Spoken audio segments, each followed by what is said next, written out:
Друзья, мы опять встретились, чтобы поговорить о коньках.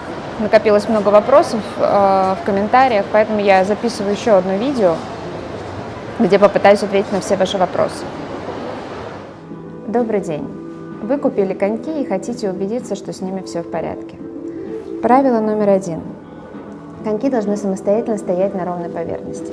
Если у вас это не так, то здесь может быть две причины. Первая – это проблема установки, то есть мастер установил их не совсем по центру. А вторая причина – это некая бракованность ботинка, из-за чего он перевешивает в одну сторону. Если проблема установки, то ее легко устранить, обратитесь к своему мастеру. Бракованность ботинка, конечно, устранить уже гораздо сложнее. Но если у вас это так, то не бойтесь, это не значит, что вам нужно выбрасывать ботинок. Конечно, ко всему можно привыкнуть. Если ваш ботинок немножечко кривоватый, заваливается, просто у вас он не идеальный, но это не значит, что на нем нельзя кататься. Второй момент – кривизна лезвий.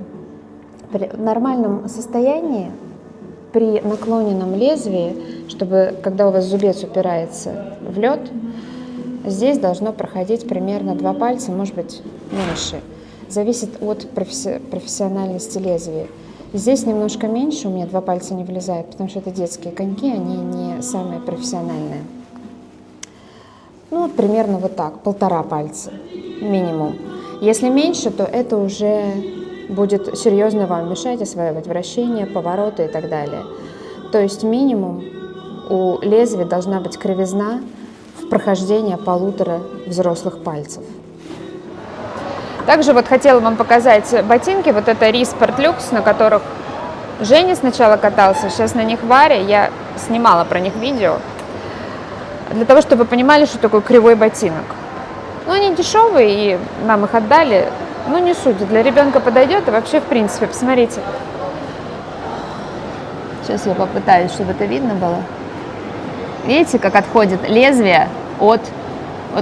Камера не берет, а там видны шурупы между лезвием и ботинком. Такого быть не должно. Потом, когда ботинок кривой, мастера обычно всякую фигню вставляют. Вот видите, здесь картонку какую-то, газетки вставляют. Между лезвием и ботинком. Это супер непрофессионально. Я говорю, он дешевый, для ребенка подойдет, и тем более нам его отдали. Я бы, конечно, такой покупать сама не стала. Видите, какая? И они оба такие, сейчас второй покажу.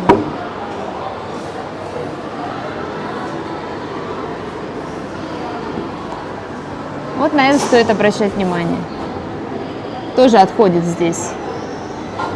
Здесь не все шурупы, и, конечно, если все шурупы вкрутить, то, вкручено достаточно. Здесь 4 шурупа, это норма. 4 шурупа вкручены, это норма. И они не должны отходить. Это говнище, извините за выражение.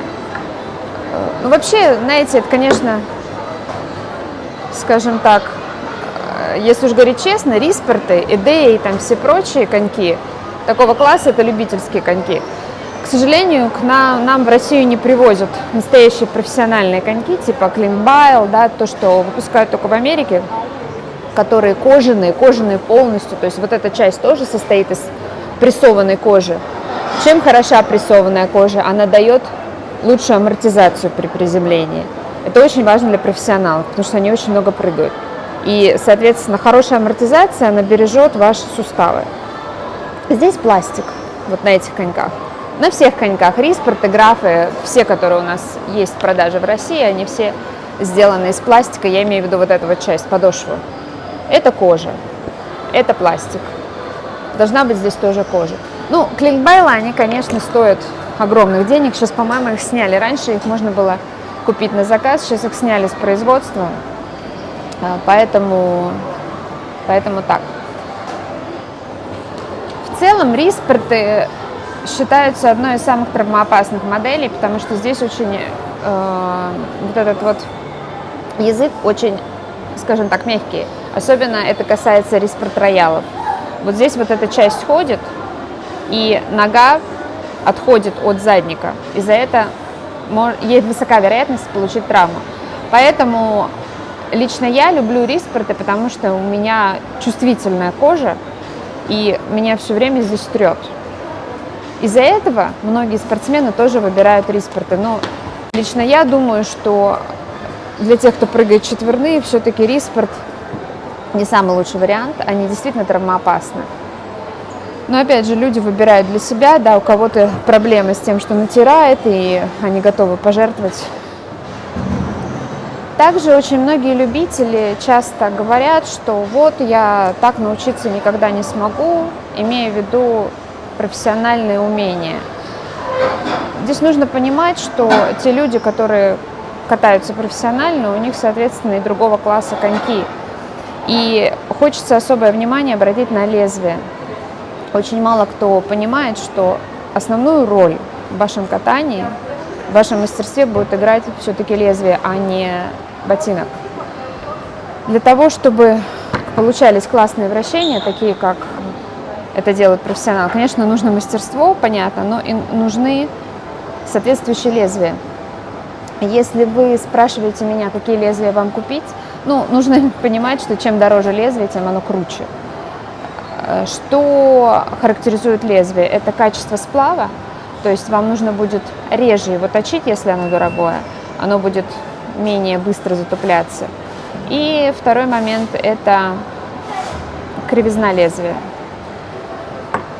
Чем больше кривизна лезвия, тем у вас будут более скоростные вращения, потому что меньше трения во время вращения, более глубокие повороты и легкие. То есть вам нужно будет меньше работать корпусом для того, чтобы повернуться, чем при лезвиях с меньшей кривизной.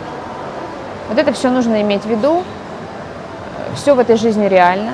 Я считаю, что любители, естественно, при должном количестве часов, проведенных на льду и так далее, могут освоить хорошее скольжение, которое будет на уровне, на профессиональном уровне. Вы можете вполне выглядеть как профессионал на пенсии.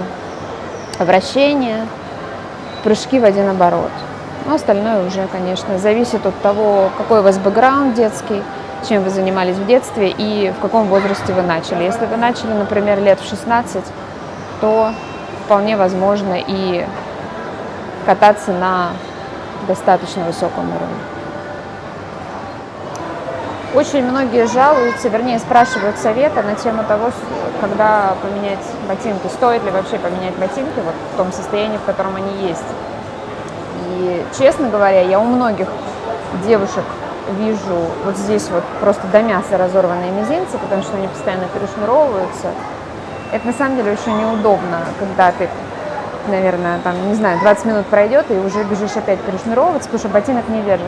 Так вот, большинство людей думают, что все дело в ботинках, и их нужно менять, потому что ботинки раздолбались.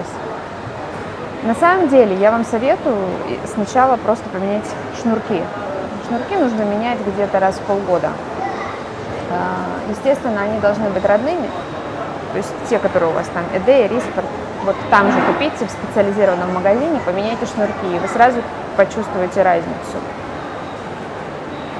Хорошие шнурки будут держать любые ботинки, даже супер раздолбанные. А вообще для любителей ботинки покупаются, раз на всю жизнь.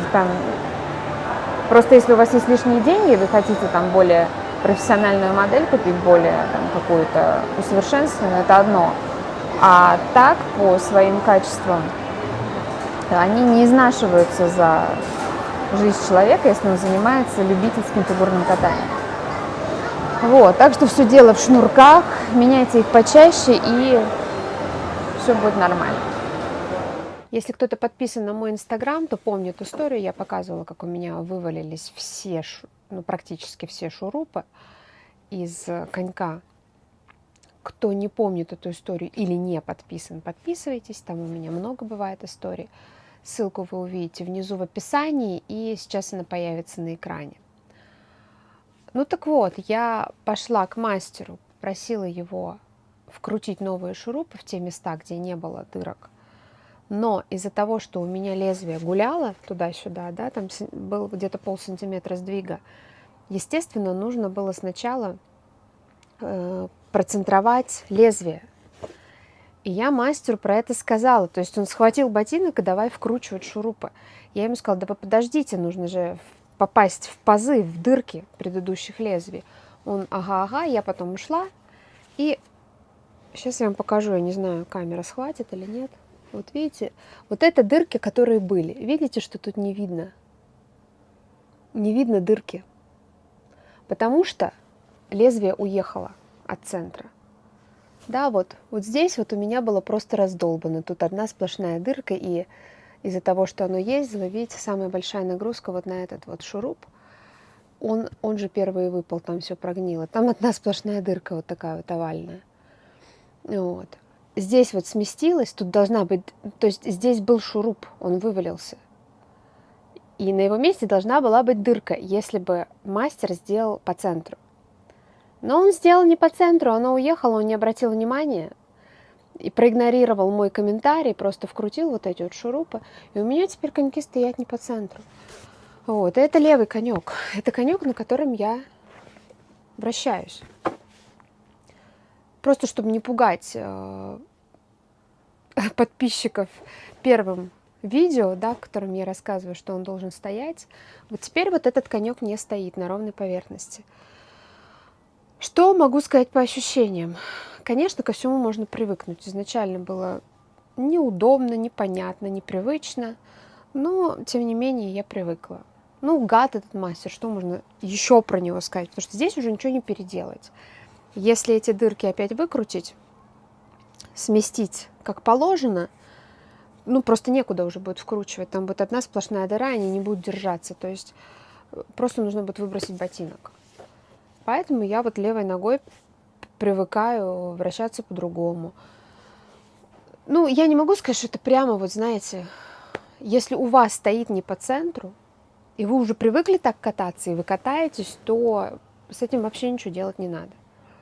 Вот. Но если вы только купили, конечно, нужно следить, чтобы оно все было правильно. Друзья, я еще раз напоминаю, для тех, кто хотел со мной покататься, есть сейчас такая возможность. Это включает в себя и любителей. На катке либо здесь, либо в Митино, либо какой-то ближайший каток. Если вы хотите, пишите мне в директ в Инстаграме. Ссылку на Инстаграм вы найдете внизу в описании. Ну, на этом у меня все про коньки. Если есть еще какие-то вопросы, пишите, задавайте. Пишите в директ в Инстаграме, буду рада ответить. Если будет много вопросов, то снимем еще видео про коньки. Про коньки много видео не бывает. Всего вам хорошего и до новых встреч!